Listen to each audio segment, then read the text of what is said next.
If there is one thing that's a true pleasure for any organizer in summer who is not organizing concerts, it's a full room of people coming for an exciting discussion.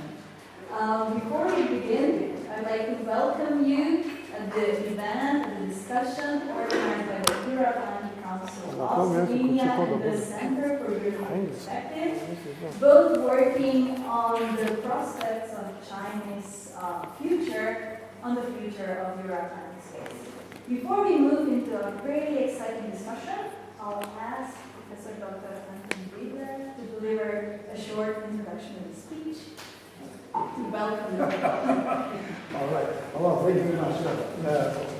All the best to all the present here, ladies and gentlemen. It's my great pleasure to welcome you all, and of course welcome our esteemed panelists, and also hope Maria Adani will somehow join the discussion, our former ambassador in Keqiang, Beijing.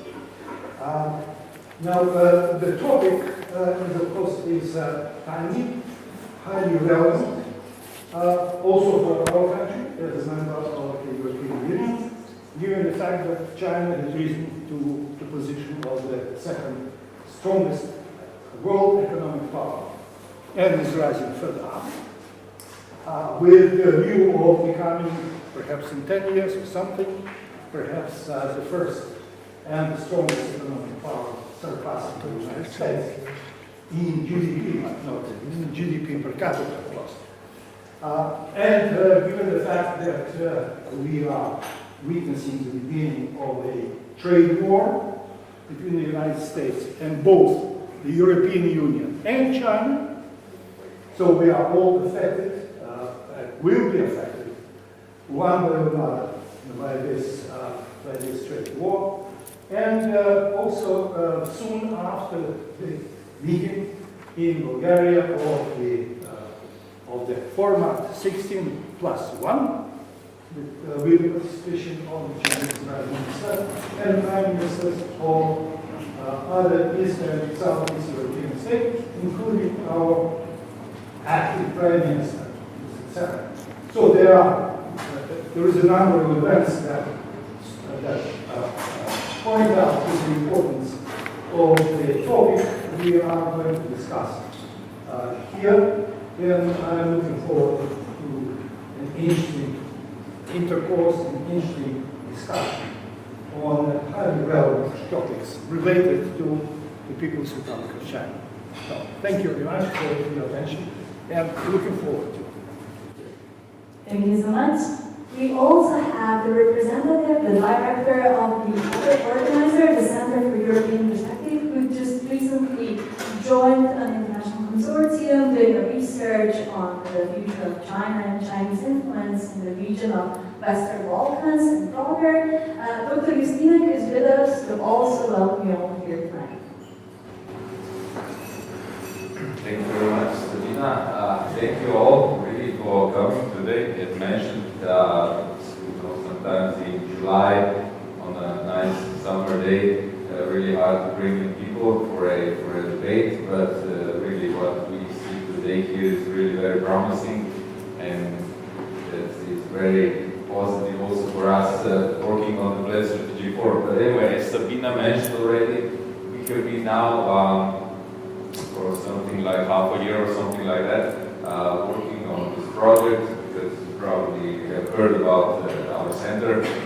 We are actually more or less focused on the region of the Western Balkans, but once this project came in, where we started a little bit elaborating and researching on the role of China in the region, it really became very interesting to also talk about this issue. So we have a great panel today here. I will not take much of your time. I would like to thank Professor Riedler and the European Council with whom we organized this today, and of course a special thanks to Sabina, who prepared more or less, and our team backstage. So looking forward for the debate. Thank you.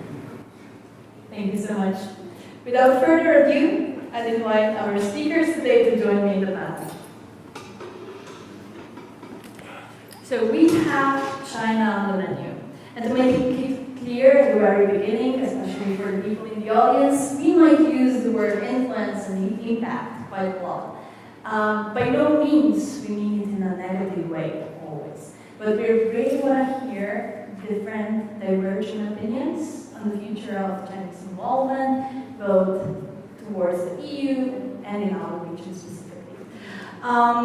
The fact is, for the last 20 years, China has been on the rise, it has been developing rapidly, we have seen the economic boom, we have seen the huge investments into the military, it's 8% increase of the military budget every year, we are now seeing something under 7% economic growth per year, industrial production, retail, and so on. What we want to do tonight is not only focus on the economic growth and military investments that we've seen in the past, but also look at the political level, look maybe at the cultural, diplomatic level on China that has been until recently, let's say, a regional power. We'll ask this question later on to our panelists, maybe becoming a global power. Is it there yet? We shall see. I'm delighted to have Mr. Dr. Uroš Lipušček with us. He's a journalist. He has been reporting from Washington for a number of years, and I have a chance to meet him in Beijing, from where he's quite often reporting about the topics that are hot issues today. And further, on my left, there's Ms. Zorana Baković, as well a journalist, a writer, a thinker, and if you Google her, it also tells you that she's a big expert on China. So I do believe that this is a very good setup for a discussion. But before we begin, you all received placards, voting cards on your desks. As we announced, it's not a very normal, very usual panel, it's a crisis room, which is why we want to check the temperature in the room every now and then. Let's practice a bit, okay? We have the mint green, because we ran out of the apple green. We have blue and we have red. Let's say that the green is for, yes, we want to start the discussion. Blue is, I have no idea why I'm here, but coffee is good. And red is, I want to go home. 3, 2, 1. I see some coffee in the back. I believe that is the green light, but do get ready for the voting procedure later on. It's going to be more complicated than it was now. A very introductory question for the speakers. Where do you see the development of China in general in the 21st century? How do you look at China? When you report about China, is it a global power yet? Is it a regional power? What can we use to describe China nowadays? Mr. Lipušček? It is hard to say, but I think China is emerging power. It is about to become the most important, not only economically, but also in the other senses of this world. And China will get the same position in the world that it has almost for 3,000 or 4,000 years. The China development but was not fast enough after the Industrial Revolution in Europe, and especially with the emergence of colonialism. And you know from the history books about the 19th century when the Western powers divided China, and it was a century of humiliation for China. But now I think the Chinese, they have long memories and they did not forget this. And now the China is coming back, and this is also another problem, that we are now approaching to a real multinational and multi-dimensional world. At the end of the end of Cold War, we had only one power, that was unilateral power of United States, and now we have now an emerging world with many powers competing. And I think this is not only battle for political prestige, but also for economic prestige. And it is also one important item I would stress is that we are now going away from a so-called Washington consensus. What does it mean, Washington consensus? That was a way when the International Monetary Fund, World Bank, and American Treasury, with the help of European Union, decided how and which way how the developing countries would further on develop their development. This is consensus called a Washington consensus. Now a new consensus is emerging, especially after 90th Congress of China's Communist Party, where they declare that China's fast development could be an example for other, especially developing countries, to go that way. This is the way to further development of the developing countries. China is a precarious position because on one hand, the present system of the dollar-dominated system and American-dominated system with World Trade Organization enabled China to become really good and very powerful economic power. But now this, I think, is the end, especially with new president of America. He is calling, he would like to reform also, or he would like to step out of World Trade Organization. And till now we have two systems without World Trade Organization, one for developing countries and one for the most developed countries. Now Trump is calling that we have only one system in which America will dominate.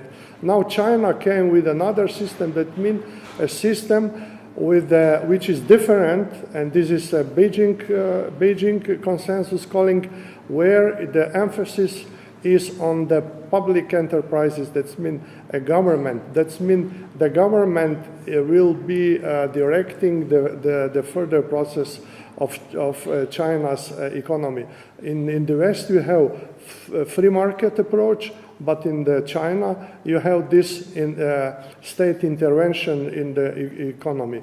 And because China developed so fast in the last 30, 40 years, now the Chinese, I think, leadership in the 19th Congress of Party, they call that this should be, China's way should be another way to further develop and to speed up their development. I think this is the most important question concerning China. China is challenging United States domination in the world, especially United States, and some very important, especially American scientists, they are talking about Thucydides trap. That means that an emerging power is endangering current power, that's United States. Somehow we see that there are many hotspots between United States and China. It is not only economic development and trade war. It is also Taiwan. It is also dispute about South China Sea. There are many different spots, and I think this is now the competition between two systems, predominant American free market approach and the Chinese approach, which is challenging the free market approach. That means state intervention it could be a very important factor in development, on further development, especially of the developing countries. Thank you so much. It is a very good beginning to my first question, which is not yet in the Euro-Atlantic space, but still in Asia regionally. As you said, we are seeing China outgrowing the United States presence in the region. Basically all Asian countries are now trading with China much more than they do with the United States, sometimes even by a factor 2 against 1. And we seem to be moving from the very US-dominated Asia into something much more fluid, not necessarily just unilaterally led by China, but something in between, maybe countries that can't really choose. I do believe that the first example of this fluidity was the the first named TPP and then later the pact that was concluded by 11 states and Trump withdrew from it. Do you believe that China is ready to take over the domination in Asian region just yet? Or do you see that the United States should fight back for the domination in the region? Or can they fight back, taking into account the power that China has right now? Thank you. Before I start talking about answering your question, I first of all want to thank you for inviting me and to express my hope that everybody reads Delo, because we write quite a lot about China and Asia in general in Delo, almost on a daily basis. And I get comments that in the broader region there is no better newspaper than Delo because of such a detailed and profound coverage of the most important regions in the world. Let me go a little bit back and also repeat some of the comments on your first question, and this is where do we see China? When I got your invitation, I read about the Think initiative, and I first have to say this is what is very important, to think about what is going on when China is approaching us, when we are approaching China, and we are now actually on both sides, from European as well as from the Chinese side, on the road of Eurasian integration. The most important thing is to be, I would say, positively critical, but with the focus on critical. When we speak about China coming up, first of all, I would like to say that what China is becoming is just a normal thing, because if we think that China has 1 billion people more than the United States, then it's not normal that China hasn't been number one economic power till now. And when it becomes number one, it will not be a big deal. It will be just normal. But we still have to wait and see whether it happens, because the trade war which has started has much bigger impact on China than everyone ever had thought before. Secondly, we have to think about China from 3 dimensions. The first, of course, is China in its own region, in Far East or Northeast Asia. What role China has in its own region. Number 2 level is how do we perceive China from European side? What China brings to Europe with all Chinese investments, with 16+1, with EU-China summit, with all numerous dialogues that European Union opened with China years ago. And the third level is, of course, Chinese role on the global stage. And to come finally back to your question, is China ready? Apparently, China is more ready now than 5 years ago, because foreign policy and general policy of President Xi Jinping is different from what it had been under his predecessors. But it's not that easy, and I would always repeat, be careful what you wish for. We naturally wish to have a multipolar world and the end of dominance of one big power. But are we sure that China is not becoming another America? Are we sure that China is not becoming another hegemon? Are we sure that China is not imposing some things which we don't want? Do we really want so much state in the situation where we actually wanted to get rid of so much state in our economy, in our society, in our cultural life, and etc.?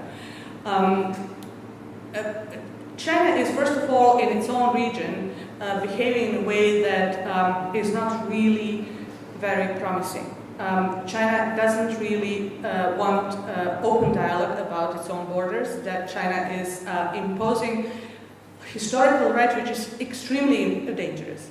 And if we would repeat historical right on territory which China exercises in its own region, we would be in big trouble in Europe. Secondly, what we see in Chinese foreign and economic policy, which is actually very linked in its own region is also something, warns us about something. And this is that very often economy becomes tool of political disputes. We could see this recently with South Korea, we could see this with Japan, and we can see this with all neighboring Chinese countries, countries which are neighboring China, which are much smaller than China, and China has problems with accepting smaller partners as equal. And we could say, of course, it's natural because it is such a big country, it's such an enormous economy, and in the meantime, it has so much money. We would like, well, let me speak about myself. I would like to see China as a little bit more open and tolerant towards smaller economies and countries and societies. First, in its own region, not to speak about on its own soil, because I would also like to see China much more tolerant towards its own Uyghurs and Tibetans, and above all, Taiwan. When we come to Chinese impact on Europe and influence on Europe, this is where the Think initiative is so important. And I think this is actually where we have to start from and end today's discussion. We have to think again and again what we are gaining from China and what do we really want from China. I repeat, and I have been repeating since quite a long time, that the major issue of Europe is that Europe first has to know what it wants of itself. What do we want from Europe? What do we Europeans want to see in European Union? Are we happy with what we have? If we are not, why are we not? And what do we want to change? In relations with China, we have to be clear about with what we come into partnership with China, and what do we offer to China, and what do we want to get from China. I see one thing. Apparently, I started as kind of the opposite of Mr. Lipušček, because I think it will be more interesting in this way. So I will start from more problematic issues rather than from affirmative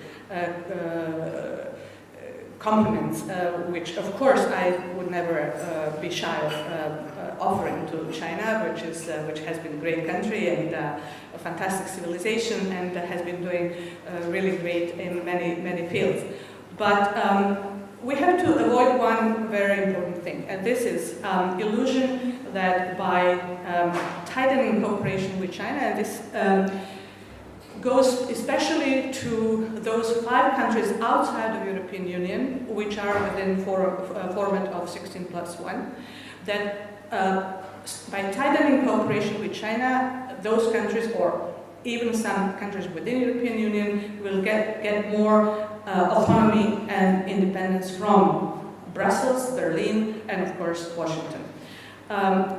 This is a total illusion, and I don't see this primarily because China is not the big investor in our region. China is offering loans and loans again, and mostly loans. When we come to investments, those are really tiny. And when they come into the region and when they come into the European Union, they are always related with national security. And this is something which we have to be very aware of. We have to insist on two-ways road. We have to be also accepted equally in China. And when we get statistics, like 16+1 in Sofia, the trade between 16 and 1 in the last year increased 24%. We have to split it a little bit. What increased actually?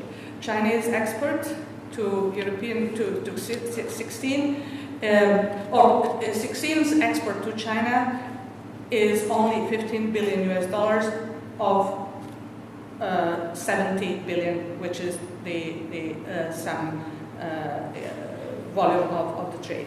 Which means that we are in heavy deficit all the time, which means that we cannot fool ourselves. The deficit, that surplus and deficit, that imbalanced trade doesn't matter. It apparently does matter, which we can see now, and we will see this through the trade war which has begun. One last issue, which will come again back to your question, whether China is ready or not. China will see now whether it is ready to take global leadership when it's facing the trade war that China didn't really want. I think that China will now, actually I don't think that Chinese have this illusion, but the world did have it and the world nourished it. Illusion that China can go alone. China is as dependent on others as we all are dependent on everybody. And China is very dependent on two markets. One is American and another one is European.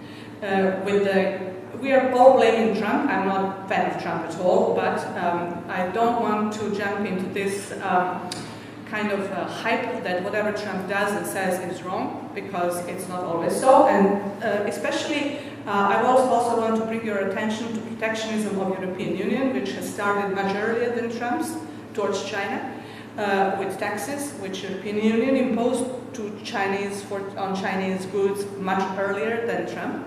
And we have to observe and follow what happens next.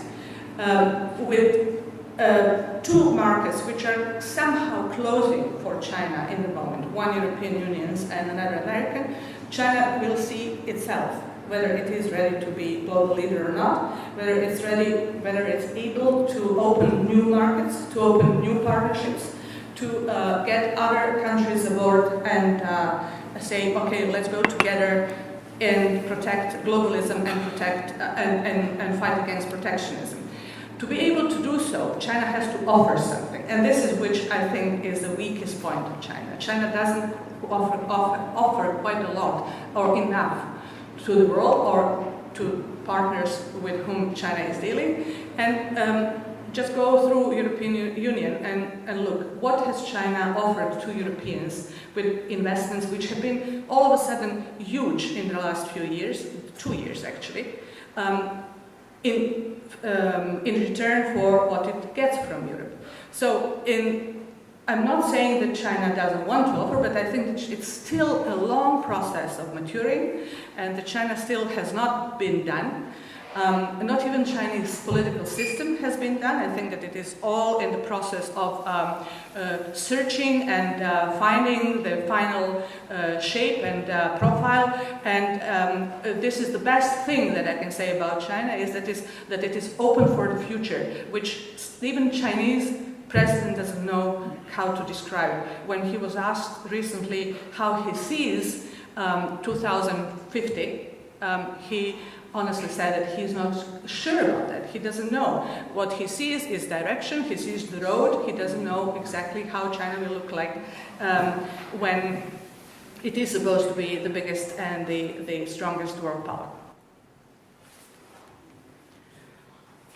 I totally agree with your statement that China is learning somehow, sometimes even learning by doing, especially when it comes to the influence in the countries such as, on the continent of Africa, for instance, and now probably we do see with the 16+1 platform that they're still, touching and trying to find a way how to address the small countries of the EU or non-EU countries, and then there comes complication with some countries being the members of NATO and some not being members of NATO, and tries to adjust itself, tries to adjust its approach in order to address these countries better. Where do you see, how do you see China, what do you see China will learn from the United States, from the trade war? We can somehow see the world being upside down right now, with China trying to get into WTO for such a long time, and now Trump announcing that they want to withdraw from the WTO. What do you see the response of China will be to the basically billion-dollar trade war that just started in the world and can't be compared to the previous ones, between the EU and Japan, for instance, between the States and Japan and so on? What will the response be? I think that China does not want trade war at all costs, because as Li Keqiang, Prime Minister of China, said the other day in Bulgaria, that there will be no winners. It is just a question who will lost the most, China or United States. And this is a question nobody cannot answer at that time. You know why? Because trade deficit at that point now, American trade deficit with China is $375 billion. According to Chinese estimation, it is $100 billion less. Why? Because what the Chinese are exporting to United States is not solely produced in China, but they are importing this from chips from United States. For example, Chinese companies are buying 60% of all chip and semiconductors produced in United States. Therefore, Chinese are also importing a lot of chips and semiconductors from Japan, South Korea, Germany, and especially from Great Britain. But according to the books, everything is seen as a Chinese export to United States. This is, it cannot be. We have to get a new approach, a new statistic, a new evaluation, how to measure export and export duties. This is first. Second is, I think, in the short run, I think Chinese will be hurt most than United States. Because according to economic theory, the country which is exporting more than the other country lost more. This is only in theory, but in practice, it could be also a different question. Why? Because there are many American companies having subsidy companies which they owned in China. For example, Lenovo which is produce computers is owned by Americans. And this is also, and they're using a lot of American technology and so on. And in that way, when they are exporting Lenovo computers to United States, they will pay, the American consumers duties on the chips which were produced in the United States. This is just one example. Therefore, this is a very mixed situation. And now you cannot say who will be the winner. I think there will be no winners. There will be only losers.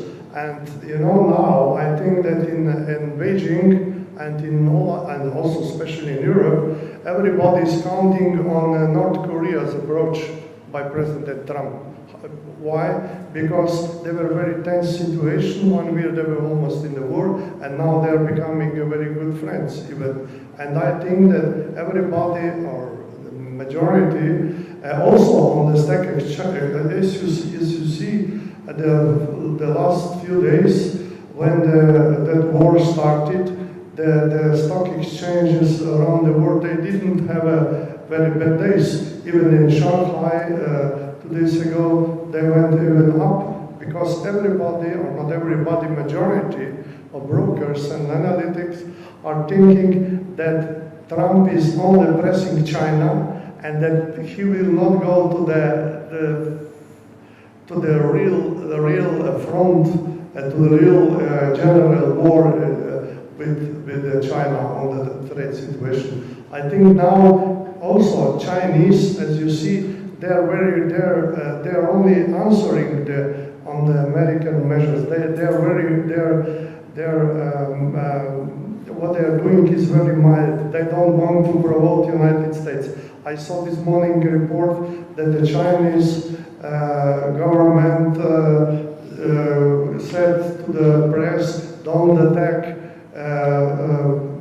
President Trump personally, because we don't want to spoil the relations in general. Chinese are still thinking that a compromise is possible. I think that Chinese are ready to adopt some measures and to go with the further reforms. Also, on the day when the trade war started, Xi Jinping presided over a plenum meeting of a Chinese Communist Party, and on that day they openly proclaimed, even if the war started, we are open to proceed with our internal reforms, and we will open our markets and so on. But the problem is that Europeans and Americans are thinking that Chinese are only promising and that they are not delivering fast enough. This is the question. And I think the Chinese will open further on, because this is sine qua non for the further development of China. They have to open. They have to be open more for international competition, and they have to, and you know, even Chinese, they are very developed now, but in some technology especially, they are still very dependent on Europe and in America. They cannot do on their own, therefore it would be very necessary for them to adopt and to have some kind of cooperation with the United States and China. But at the same time, you cannot forget China is not a poor and underdog country. China is becoming strong, is the second power, and it will not allow itself to be intimidated. That is the problem. I think if they will come to some kind of solution, there would be a general neutral solution. There will be no winner. No America will not be winner, no Europe, and not the Chinese. I think this is the way out. But at the point we are now, I think we are, and the Chinese, and I saw the analytics in Asia, they're expecting that Trump will go on, that will go with the new measures, with the new tariffs, and at the end he would like to tax all Chinese export to the United States, which will be also very painful for United States customers.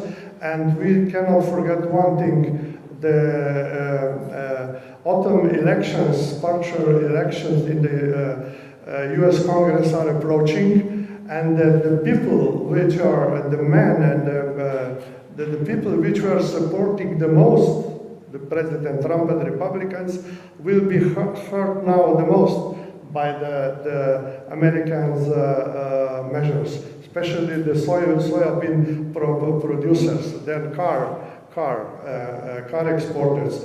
I think that at one point, I think we still have 3-4 months to go, that then Americans will retreat a little bit, otherwise Trump will face big disaster or defeat at the elections, at the midterm elections in the United States. I think this is also one item we cannot forget.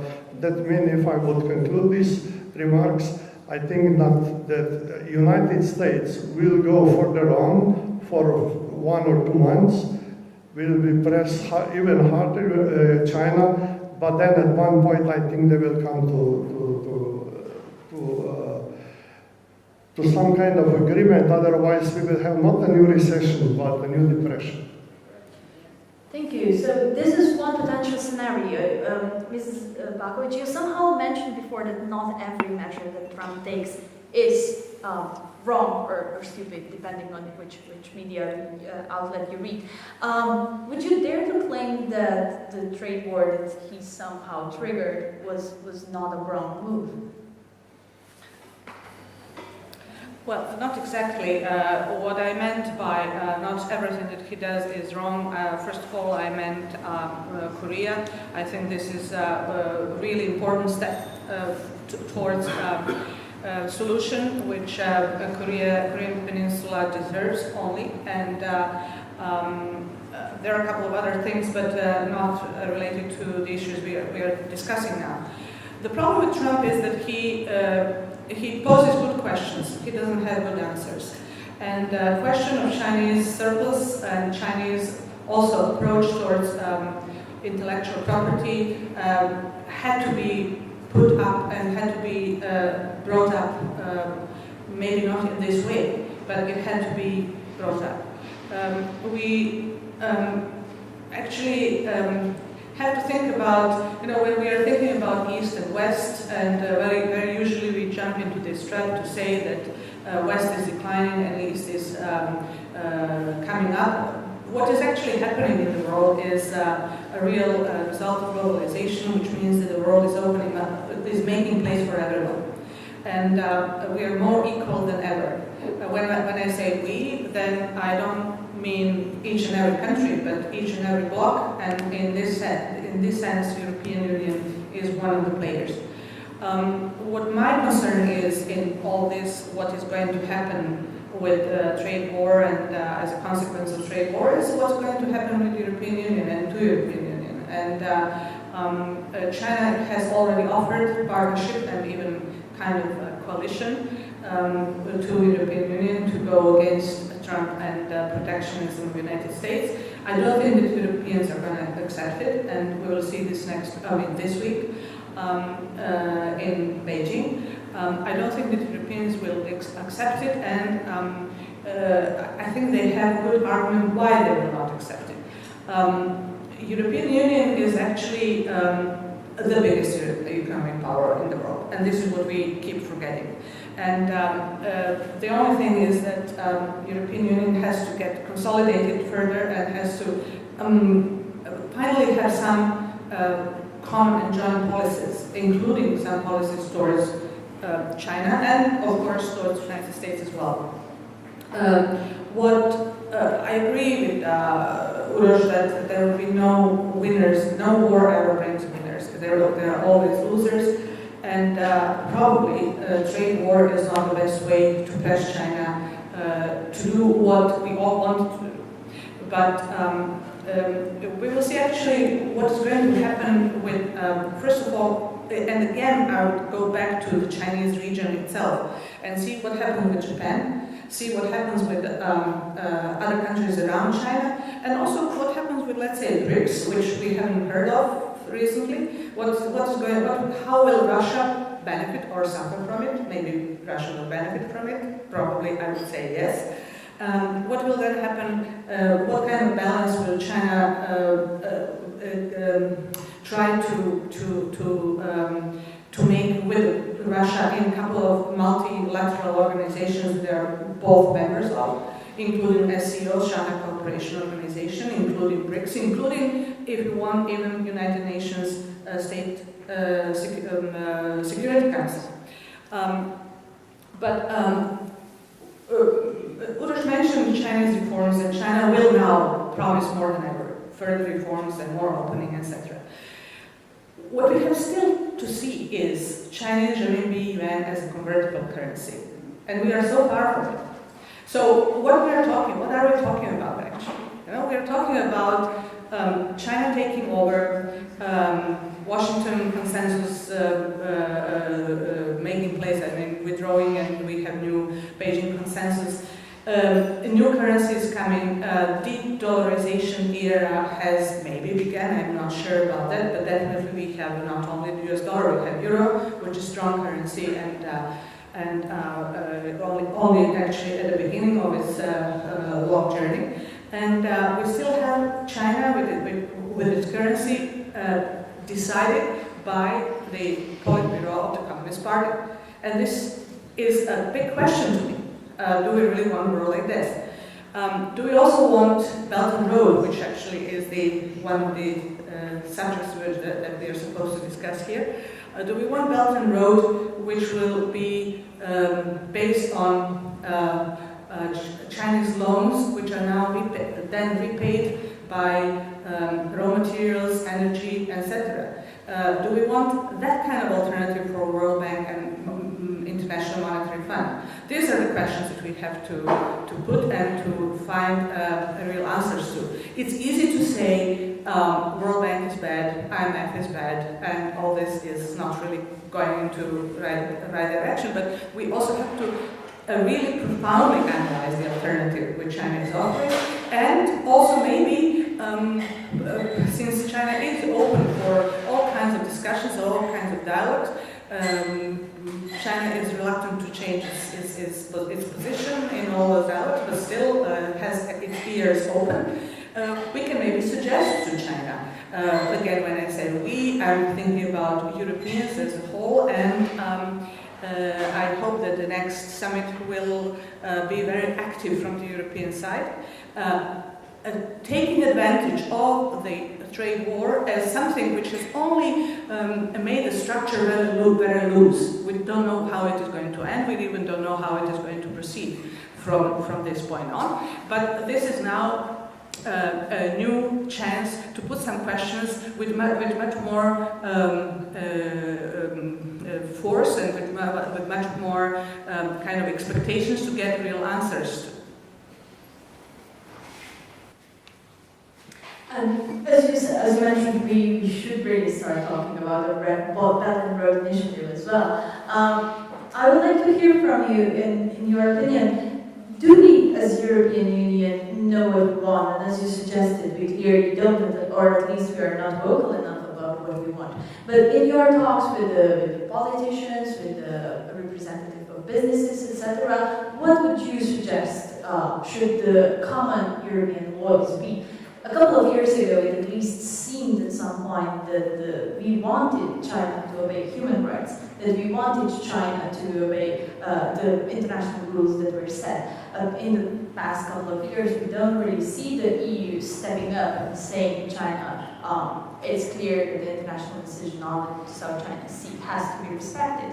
We simply forgot about Tibet. We don't hear about it either in the politicians' speeches, we don't hear it in the media anymore. So, what does the EU want, in your opinion, and what should the EU want? What does the European Union want? The first problem is that European Union does not have a unified policy in China, with China. You have a German Chancellor coming almost every year to Beijing. It was now, I think, the 9th time. And then you have the French President, the Prime Minister of Britain, and so on coming and doing partial agreements with Chinese. This is the problem. You know, we do not have a common European approach that we will have all European countries will follow one policy. This is the problem. Because our biggest countries in Europe are much more equal than the smallest one. I think this is the problem. For example, now let me talk about Germany.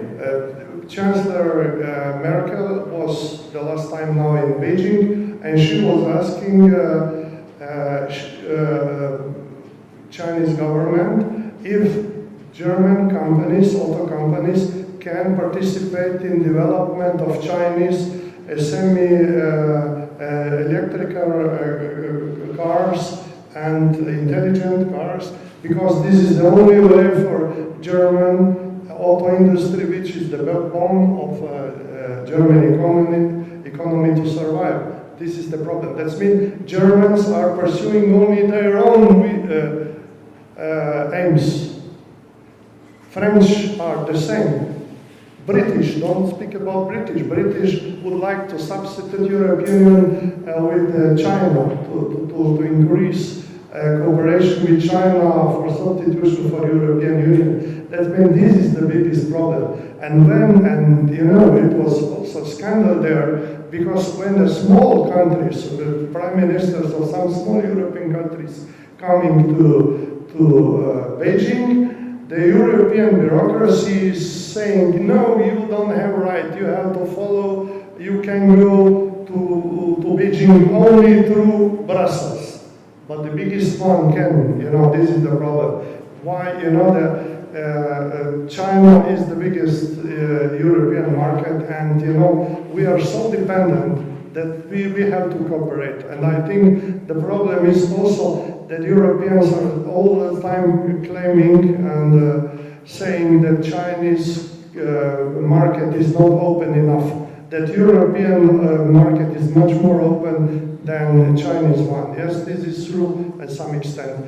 Then this is a problem of intellectual rights. You know, this is that they're saying that the Chinese companies are stealing intellectual property rights. This is also was true, but I think now it's becoming much less a problem. Why? Because now China is becoming also very powerful technological power, and they can produce their own innovation. It is not necessary just to copy everything from the West. but they can produce on their own. You know why? Because of 10 fastest supercomputers in the world, the first 3 are Chinese. But a week ago, I saw in the New York Times a report that now the fastest computer is again a United States computer. But next year, on July, I think July 1st, next year, in Guangdong, in south of China, Chinese, they will open the fastest supercomputer, which will be as strong as all supercomputers in the world. And this is in development already.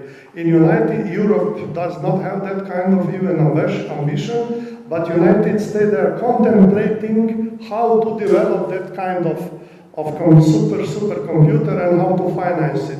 Chinese are already doing this, and what will be this computer? This computer will be so strong that it could see every square meter of South China Sea. They're thinking the official explanation is that they will use this to see China for fisheries and so on. But I think another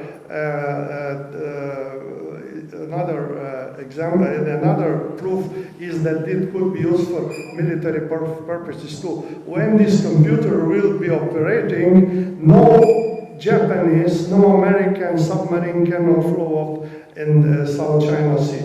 And this is, the most important hot now between United States and China, because over this South China Sea we have a traffic of $5 billion every year, and about 80% of what Chinese export and import through South China Sea. Therefore, this is so important problem. And Chinese are now, when they will open this computer next July, they will control completely South China Sea. And also, China is becoming also very important military power with their own. They develop now supersonic weapons. The Russians, I think, have the best, which were at the speed of 10 or 15 Mach. And the Chinese have 10, Americans they only do 5 matches. This is, I think, and when the Chinese will develop this weapon, American aircraft carriers cannot come anymore to the South China Sea. I think China is really progress, and I think, but at the same time, it is not at the point that it can develop on their own. Perhaps before the 19th Congress last year, there was a release and propaganda film called Amazing China. And President Trump, he is not reading the books, listening to his advisors, but he's watching television. And he saw that Amazing China feature film on TV, and it was all the best what China is producing under the banner Made in China 2025. And at that point, then the American Bannon and advisors of President Trump started to prepare trade wars, because they realized from that film that China will surpass all Western powers till in 7 years. And this is, I think, one of the sources for the trade war. Because this is not only the war for deficit or sufficit, export or export. This is a war about who will control the high technology in the world. Chinese as a new emerging power, or United States and Europe as the dominant powers. I think this is the essence of what is going on. This is, and now we cannot say who will win. I hope that the sense will prevail and we will cooperate, everybody. The best words technology has usually always been developed in countries was investing big amounts of money in military, and that's obviously what China is doing right now. What do you see? What does it mean for NATO, for instance, for an alliance that has been successfully protecting stability and peace in Europe during the Cold War, that obviously still somehow is. Can you see that China, maybe through the Shanghai Cooperation Organization or by itself, could represent another alliance, another bloc that would somehow pose itself against the NATO, or would you be prepared to see China cooperate with NATO, especially since we have this region in between the Middle East and all the issues that China at some point, earlier or later, will have to get to if it wants to get through this region with the Belt and Road initiative? Well, first of all, I think that the connotation of security has been changed already, and it is changing profoundly. What is actually security and what is actually NATO? I think that NATO will be, this already is, totally different organization from what it used to be, and we will see this also soon during the summit in Europe. But yet, we do need some kind of security structure and mechanism which doesn't exist in Northeast Asia, and this is one of the biggest problems. And what Uroš just said about China being able to control South China Sea shows indeed how strongly China is pushing and how fast it's going. But at the same time, reflects this a huge issue. Because you cannot close anything. You cannot close passage like South China Sea, because then it's not about, I agree that this trade war is about technological dominance, but if we are speaking about actual war, it's not going to be war between China and USA, it's going to be war between China and Japan, let's say, because Japan cannot live with the closed South China Sea, since all energy that Japan needs, and Japan imports almost all of it, goes through that. So we still have to wait for new security mechanism to emerge in that part of the world, and there had been years ago talks about, and actually this East Asian community was done with this idea that European Union is somehow used as a pattern or as example how Asian nations also can come together and make their own union. They're very, very far from this because of many reasons, because of huge differences, because of between them in the moment, because of very, very deep differences in understanding of history, because of they cannot decide who is Germany and who is France, and this is really, I think, in the moment, mission impossible. So what China is doing is going alone, and China has one military base in Djibouti. Very soon we'll have another one, which actually already is in Gwadar port in Pakistan, and probably we'll have a couple more in Asia, which again is just a natural thing. If you have such a huge country with such a huge import of energy, for long years, months, let's say, maybe even years, China imports over 150 million tons of oil, and a lot of that, since China doesn't have storage for it, is placed on boats on open seas. What do you do with this? You protect it with your military. What else? So when you do this kind of things, when you have trade as China has with the world, of course you need military bases to protect what you are buying and what you are exporting, and all your routes and all your people and all your companies, etc., etc. So we are seeing China doing nothing really else but what the West had been doing in the past, and we can welcome China as a kind of new power which will balance the whole structure. But your question was specifically about NATO. China has been closely following NATO, and there used to be kind of agreement between China and Russia that Russia would prevent NATO expansion from the European side, and China would prevent birth of kind of Asian NATO from the eastern side. We had already got it with so-called Indian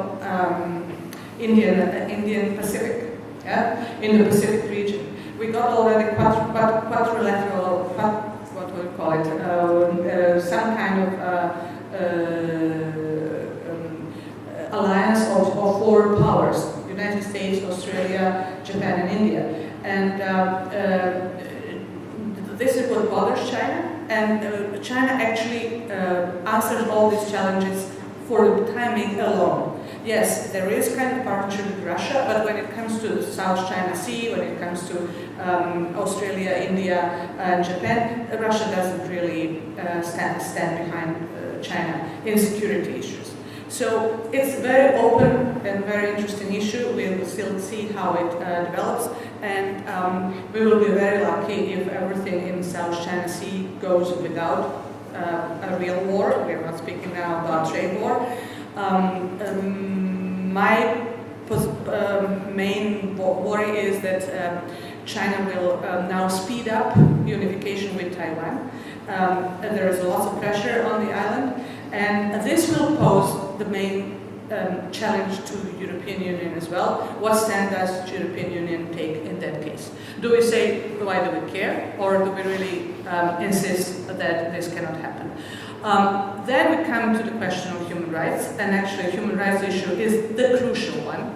Not because we want to see Chinese freeing dissidents, and we want, of course, this as well, but this is not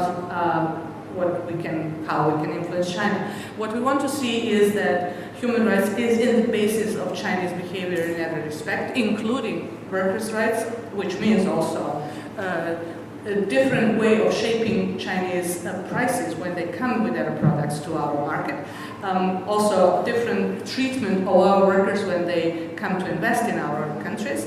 And this is human rights that we have to insist on, because we don't want to devalue the price of our lives just because we come closer and become partners with China. And from partners with China, back maybe to what you started talking about earlier, is that the European, let's say, big powers, countries, are talking with China individually. Where do you see space for small member states of the European Union to address China? With the 16 plus 1 platform that has been developed recently, be a potential response? Or have we seen such a response in the last 5-6 years since its beginnings? Or do you think it is doomed to fail due to differences in the region, the sub-region, the Baltics, the P4, the Western Balkans, and so on? What is your take on the 16 plus 1 future? First, I don't hear you properly because of the echo of this one, but okay, I hope I understand you. I would just like first say a little bit more what she said very clearly about South China Sea. I think in the world, it's an opinion that China is becoming a new hegemonic power, that it will substitute United States. I think this is very wrong. You know, China has only one military outpost out of China, America has 800 and so on. But also there are other reasons. First, China has also some very important weaknesses. This is aging of population. And you know, this is very important. And second, China is not self-sufficient in raw materials and in energy. And I think that one road initiative was an answer to fears that the United States can block South China Sea and then China cannot import and export. This is the biggest problem, strategic geopolitical problem for China. Also, China has 14 neighbors. 14 neighbors. Can you imagine 14? 4 of them have atomic weapons. Pakistan, India, Russia, and North Korea, 4 of them.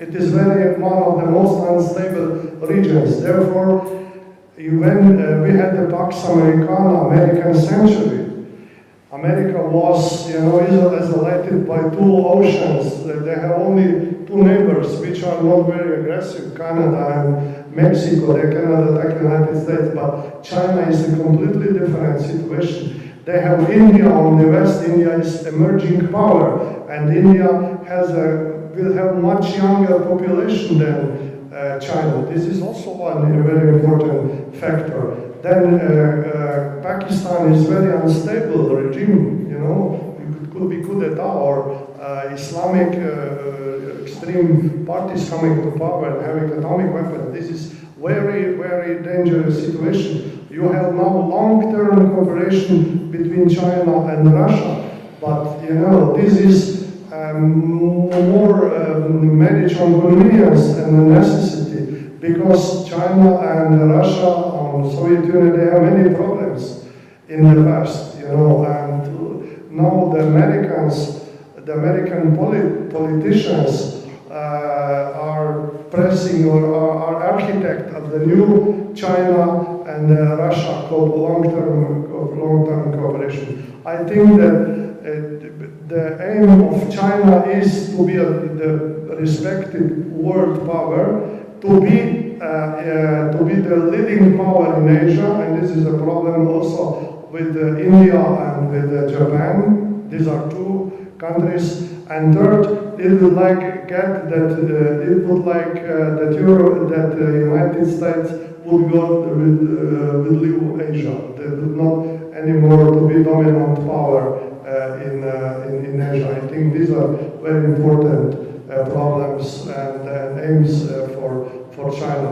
And now, speaking about 16+1 initiative, I think at the beginning they were thinking that this is just one-day politics. Chinese, they need this policy in order to get to European Union through back doors. I think no, this is not the case. I think this is their long-term policy, and why they are here, because they understand, they are thinking that we understand former socialist countries, that we cooperate, that we can understand much more each other than the Chinese can cooperate with the established capitalist powers. Second, we are economically somehow complementary, because Chinese are very good in the infrastructure, in that kind, and these countries in Eastern Europe, they are lacking good infrastructure, and therefore there are some complementary interests. And the third one is, yes, all these countries, or not all, one or mainly, they are members of European Union. They have one important vote, and they are influential, and if you have a good cooperation with them, you can get much better approach and deals with European Union. I think that from that perspective, I think the 16+1 is a long-term Chinese approach to this part of the world. The problem with Europe is that the bureaucracy in Brussels see this as an attack on the European Union, as a tool for China to divide European Union and to get its own sphere of interest in the Balkans or in the Eastern Europe. And this is the problem. I think that Eastern Europe and the 16+1 area is too far away from China that China could establish its own sphere of influence. I think this is out of question. The question is now that European Union, that the leading powers would like to have the leading, not the decisive voice about cooperation with China. This is the problem, because they would like to have monopoly of our relations with China. I see this is a problem, because whenever we have I'm attending press conferences at the European Commissions in Beijing, they are all the time criticizing small countries. You cannot have your own cooperation with China, it should go through Brussels, as I said before. And this is the sine qua non. That means European Union is not really a place really where all states, big and small, will have an equal voice. This is not. And I think because China is much more important, for example, for Germany or for Britain or from France than from some smaller countries, therefore they would like to have decisive voice over this cooperation. Also speaking about Slovenia, I think that we are sitting in two chairs. We don't know what to do first. What kind of politics and what kind of relation we should have with China. This is the first. Because we are under American NATO umbrella, and if the Americans and Europeans are hesitating, therefore we cannot cooperate too much with the Chinese. I think this is the real question. Second, for example, I was surprised 3 years ago. I was approached by one of the directors of China's Southern Airline, which is the second biggest airline in the world with about 1,000 planes. And that director, he was lobbying me, saying we would like to buy Beijing airport because we would like to make it as a hub for European Union, that several passenger planes per day will come from China to Ljubljana, and then with airways, with our national company at that time, other airways will be dispatched to other European countries. And then they put a bid on the Frankfurt airport, and when this has happened, a month later, Frankfurt airport bought Beijing. This is geopolitical theory, and I was told, unofficially by a Western diplomat in Beijing, he said, we will not allow Chinese to get to Central Europe and to control such an important strategic infrastructure project. This was first. Second, when was our Prime Minister, thankfully he will be just a few months more in power, when he was there in Beijing, what he said to Prime Minister of China, Keqiang, okay, we are open, please, we will have an open competition for port of copper, and you can buy it if you will get the best bid, it's yours. But at that time, even I was aware that it was in their law written that the government proclaimed port of copper as strategic asset, and they will not sell it. Come on. It is what we are playing. The Chinese, they have their own embassy here, they have all journalists, they are reading the newspapers, you cannot make fools of them. This is, and I think we don't know what to do with China. We have quite good relations with Russia, and this is a problem for the present government, but now they don't know what to do with China. I was surprised when I saw 2 days ago a dispatch from the ministerial meeting in Bulgaria, when our Prime Minister, he said again, we are very open and we would like that the Chinese will use port of copper and so on and so on. But we should decide as a country to which extent we will develop a cooperation with China. We have some advantages. For example, we have some technology. Pipistrel, he's building his own company, factory, producing airplanes there. And this is the way that we could cooperate. But the problem is that we as a NATO member, we are limited.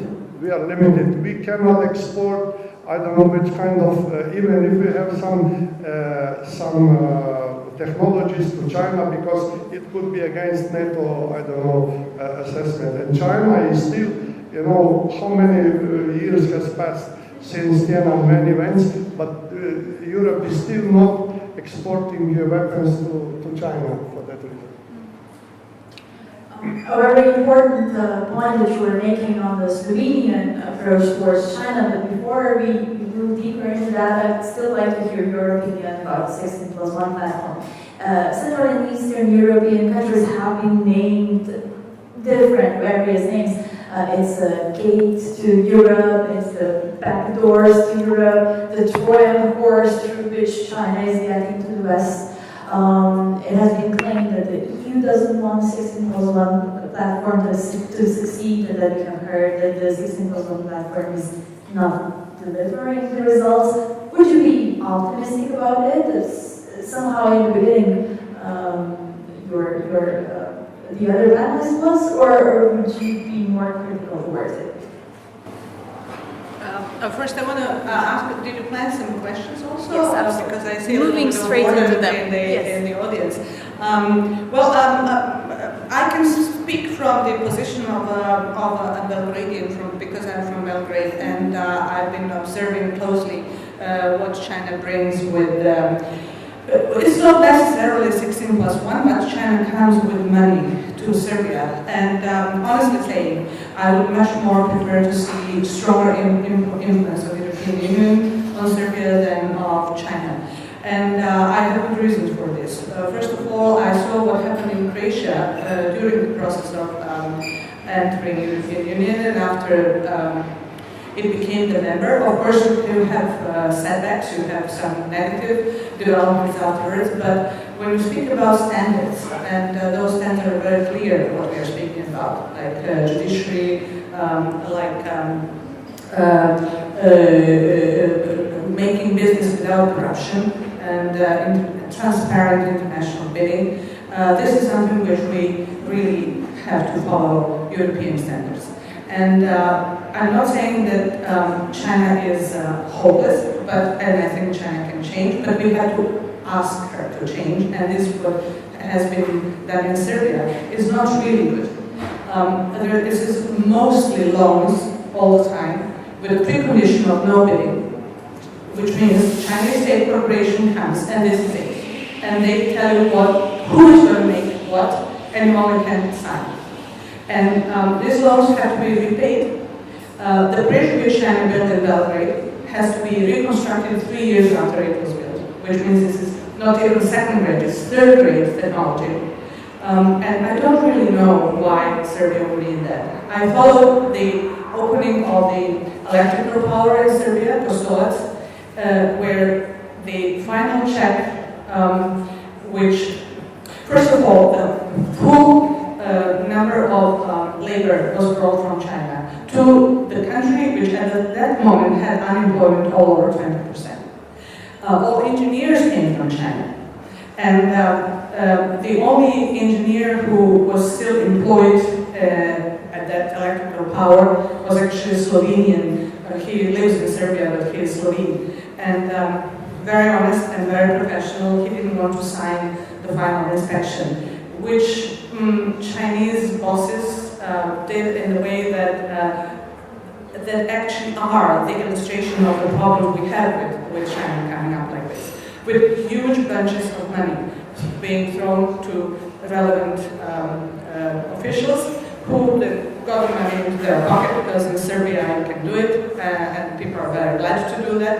And this Slovene was fired at the last moment when he insisted that he didn't want to sign that electrical plant can be switched on without some changes and adjustments. And what happened, it was switched on, and the whole part of East Serbia was without electricity for almost a week or almost 10 days. This is what we don't want.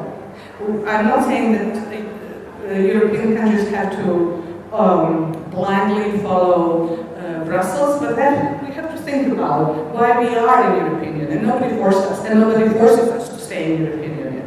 We can leave if we want it. What actually do we want to get from ourselves? We want to have a transparent system. We want to have a system without corruption. We want to have foreign investments, not loans, because we are overly indebted. And this is what we have to ask China to think about all over again, and maybe approach us in a different way. And definitely to bring something which is, I'm not saying that Africa deserves anything worse than Europe, but it's kind of a copied system of advancing through Africa on Eastern Europe, and it's not really what we would like to see going on for long.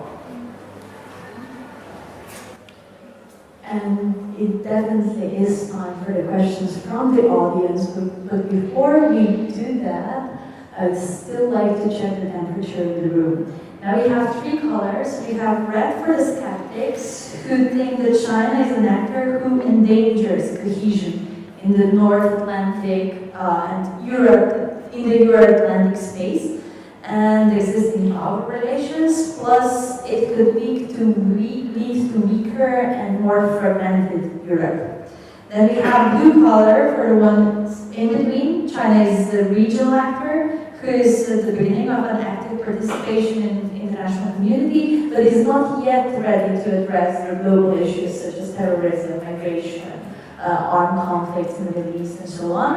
And then we have green for the positive ones. China is a necessary partner of the North Atlantic Alliance and will increase political, economical, and security role if we only allow it. Put your hands up.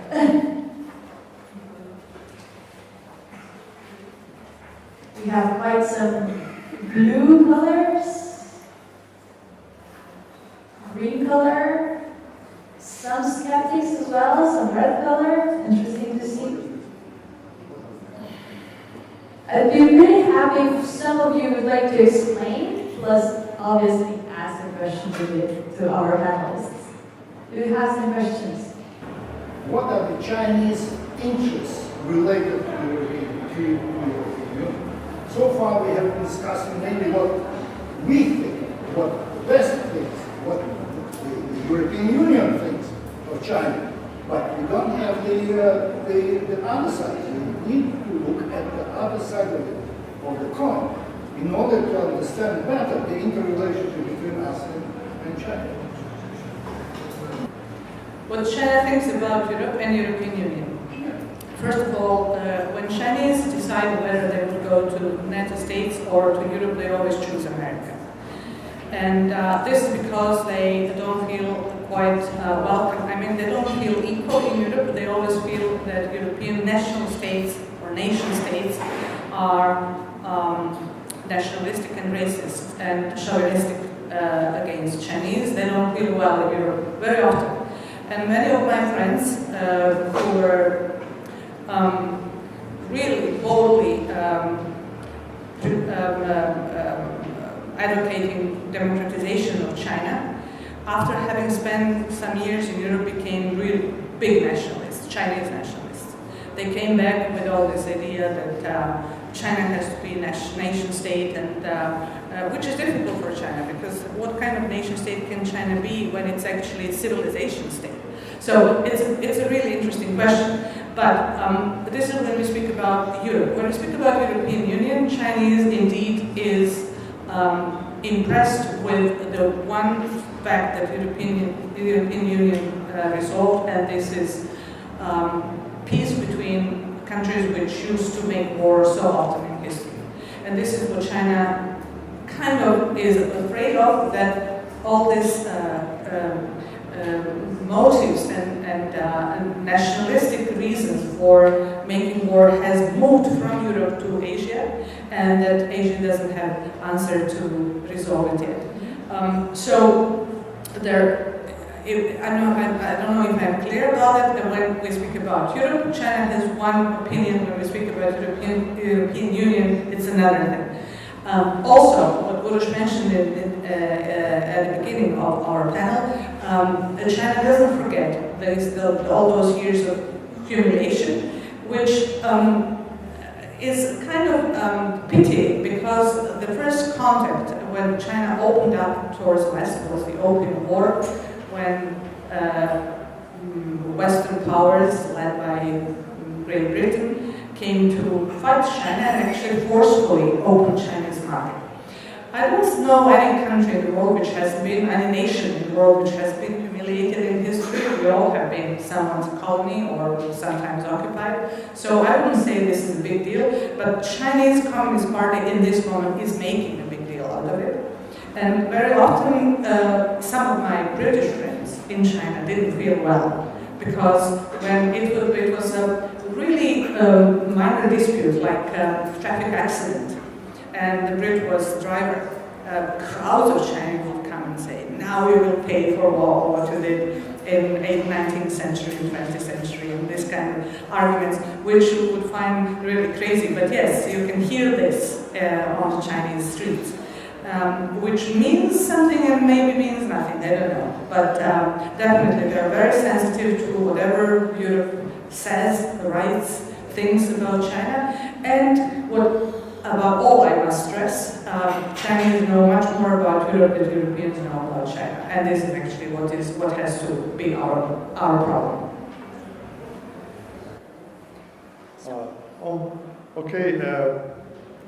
For China, Europe is too small. You know, when our Chinese tourists traveling around Europe on one journey, they are visiting 3, 4, 5 states, because one state is too small. This is first. Second, Europe is not enemy of China. It cannot challenge strategically China's position in the world like United States can. You know, this is a big distinction. Therefore, Chinese are seeing cooperation with Europe as an exit against American domination. You know, they would like to make Europeans friends and against American domination, especially now in the world economy, the trade war. This is the second. Third, Europe has a lot of high technology that China do not have, and this is a very important factor that they would like to develop a very good relations with Europe. Fifth, Europe does not have unified foreign policy, as I said before. This is also, Chinese as a big country can play, you know, with other, they can get very good deals because European Union is not making unified agreements with China as the United States, for example. Therefore, it is much more convenient to cooperate for China with the European Union than with the United States. Second, you know, even we had a quite long history of relations with China, but mostly it was a negative one because we spread colonialism, we spread also Catholicism and Christianity to China, and still to that day they did not forget what has happened to them, and therefore this is also one of the problems. And it is now, you know, it is not. It is quite interesting that the President Pope, he would like to come to China, you know, at all costs. You know, they would like to do everything possible to come to China, but you know, as long as they will have diplomatic relations when they come with Taiwan, they cannot come. And this is, I think, one of the most important obstacles. And you know why the Vatican is so interesting to develop the cooperation with China is because the number of Christians in the United States is going down. In 30 years, there will be more Christians living in China than in the United States, and the Chinese Christians and Catholics will be the major power of money, financial power for the Vatican, the source of power, or source of financing. I think, therefore, this is one of the reasons that Europeans and the Vatican would like to come and to have as good relations as possible. Now, one of the obstacles is for cooperation between China and Europe are ideological reasons. We still consider China as a, I don't know, bloody communist dictatorship. That's the problem. You know, because we have a free market economies and China is pursuing a different way, public companies, and where the government is much more in control of the economy than in Europe. And I think this is quite a big obstacle. Also, because you cannot, you know, for example, European companies are in a disadvantage in China because they are mostly operating on their own. But if the Chinese companies are coming to Europe, they have the biggest one, they have official support from the government. I think this is the biggest difference. And if we would like to have good relations with China, for example, speaking for Slovenia, I saw the other day when our Prime Minister had a discussion with Prime Minister Keqiang, they were speaking about pragmatic cooperation. This is a cooperation, we can cooperate or we can't. But we have to have a strategic cooperation. If you have strategic cooperation, therefore you have a high-level political dialogue and good political relations with China. You know, it is not only the Serbia has strategic cooperation, or Hungary. It is also France, it is also Germany, and it is also Britain for that sake. You know, that means if we really would like to have some kind of a real cooperation, strategic, then we have to have strategic cooperation. You know, speaking about human rights politics, this is very sensitive question in China for obvious reasons. You know, why? Because there are 52 nations living in China. If the Chinese will have the same multi-party system as we do have, then I saw a prediction that Chinese will have 870 parties in the parliament. You know, the country with such an enormous number of the parties cannot exist, cannot work. It's not workable. And therefore, you know, if in China, for example, you can, I'm reading all these newspapers in English version every day, they're quite open in criticism, but there are some things you cannot say. You cannot say, no more communist party, this is, then you cannot say, go down with, I don't know, Xi Jinping, this is the second one, and the third one is, we have to have a multi-party system.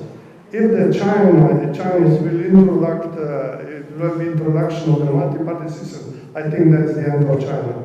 And therefore, I think we have also to understand them a little bit more. Okay, our liberal system is working for us, but even in Slovenia with 2 million people, what kind of problems do we have with our parties?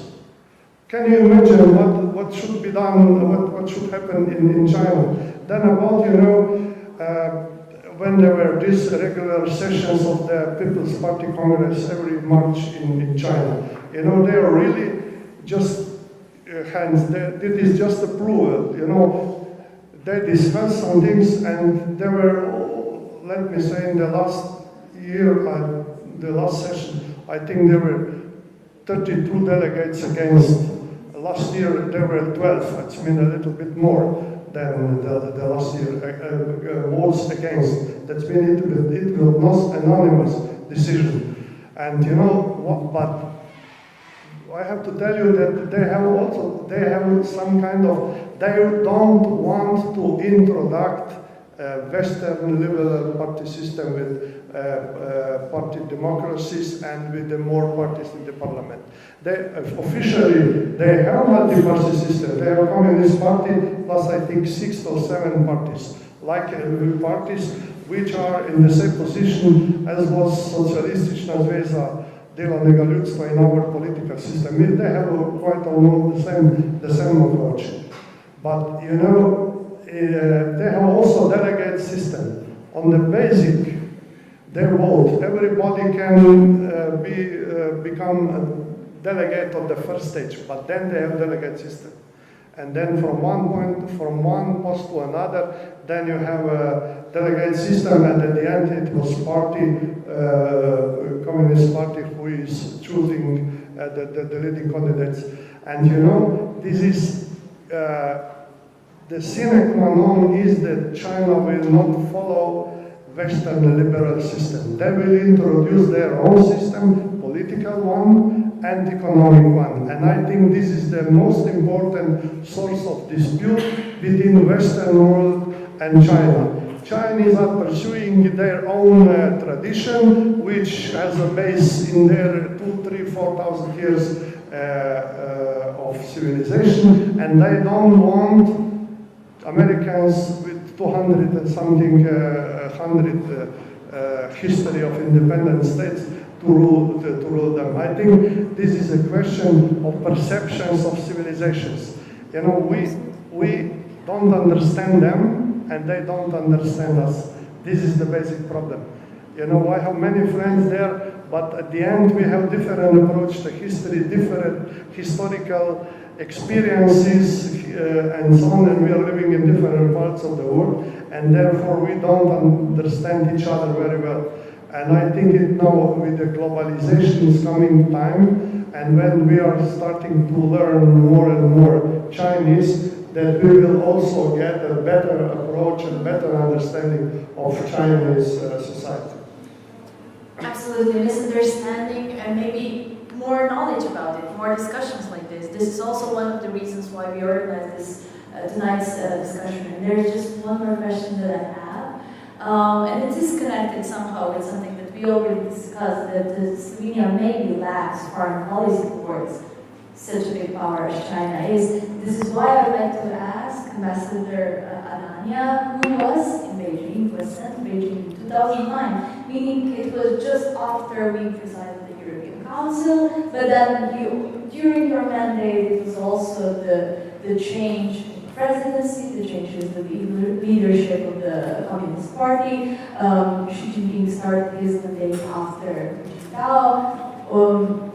How did you formulate your approach towards China? Did you have enough instructions, enough base from Ljubljana? What did you base your approach on? Was it more the EU kind of level that you followed, or do you have foreign policy on China?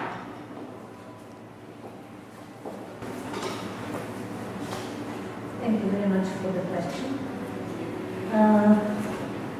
What can I say? Well, I would like to comment on other things that were said today as well, but it was a very interesting time. The arrival of Xi Jinping and his collective presidency. I think it is very important that China, after the death of Mao Zedong, decided to have a collective leadership and not to go back on one-man leadership, and hopefully this will continue. I think this is a very important element of the Chinese political system. Yes, the Western media keep telling that the power of Xi Jinping is growing, that he's concentrating the power in his hands, but I believe that it is also important that he leads the country and hopefully continues, as he says, and he said that in the 19th Congress as well, further opening and cooperation with the world. And I don't know, they keep insisting and repeating that their policy is win-win policy. And we've heard today that perhaps it's a selfish policy, the one belt, one road. But on the other side, it's also true that the system that was established after the Second World War by the West, which established all the institutions and the rules that exist today, it didn't bring the infrastructure to Africa, to Central Asia, to any of these places. And we all know that the transport infrastructure is the most important element for the development of different countries. So, yes, probably China as well is doing things. Not everything is okay, but I believe that a lot of things that they are doing with them in their own interest. Of course, they need commodities, they need energy, but I think they are trying to integrate, to work together with the other countries because I think with their history, with their civilization, they understand that they have to work with the rest. I would like to say another thing about the globalization. I believe, I know, I'm a woman and I was in the United Nations in 1974 and we were negotiating, that's it, for the new world economic order. And this was this United Nations Conference for Development. Of course, we never succeeded to get anything in these negotiations. But on the other side, at the same moment, the Western countries, US and EU, wasn't EU yet, fought to develop World Trade Organization instead of UNO. And it's there now, and who is destroying it? It's the West. So, I'll be short. I think that what China wants is to be respected equal part. And it's not only China, it's the other countries as well, and I think the West should accept them as equal parts.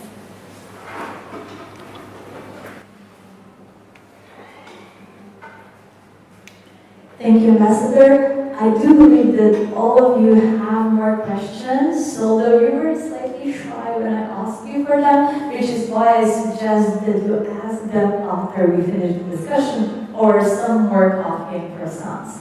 I'd like to thank you, truly thank you to our panelists today who joined us in the middle of the summer where I believe they have some other interesting things to do, but they can do it right away. And I would like to really thank you all for coming, for joining us. Thank our partners here at the Council of Slovenia who really supported us with the organization, and hopefully we do something more later on in the autumn. Thank you so much.